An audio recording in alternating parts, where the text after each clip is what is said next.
Hello, this is Mitchell Hall, room 121, and this is a video rundown of how the audio-video system works in the room. At the teacher station on the left-hand side is our controller, and that's going to control the projector, the volume, and the different sources that we're going to send. In order to power the projector on, I'm going to hold the display power button for about 1 second, and that's going to power the projector on, and it takes about a minute for it to power on, so we're going to be patient while it blinks and gets ready.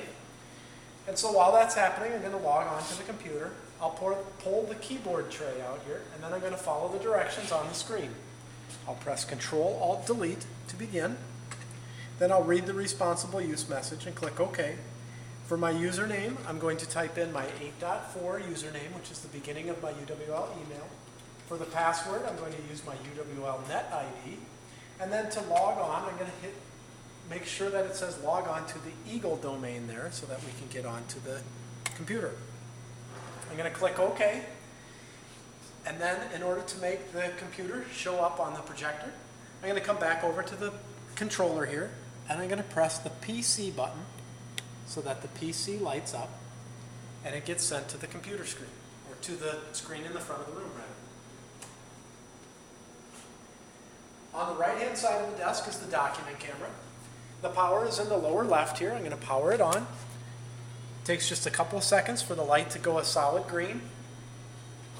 You have your zoom in and zoom out and your focus right here on the front.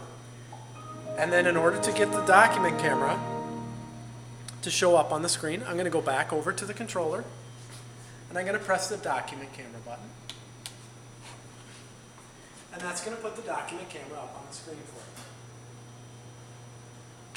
Right below the keyboard tray is a DVD VCR.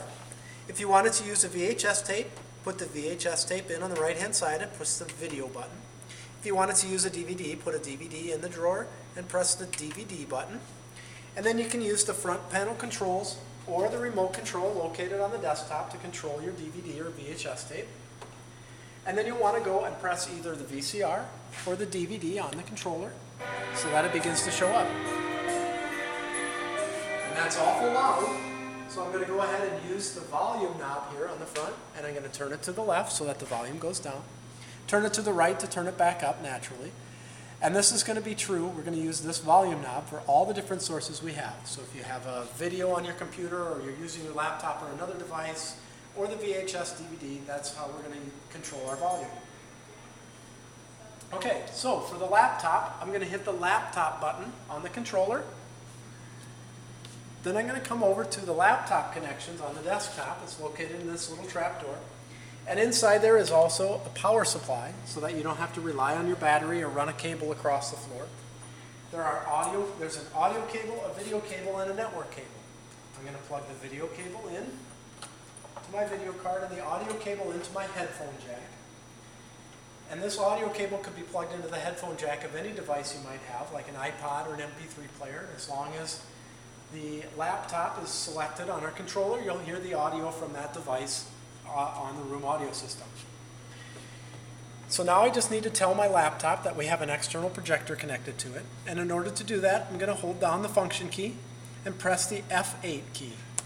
On my computer, it brings up a nice little menu, and I'm going to make sure duplicate is highlighted so that I get the same thing on my laptop and on the projector.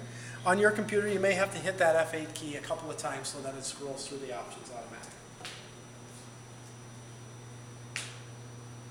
When I'm all finished with whatever it is I'm doing, I'm going to go back to the display power button on the controller.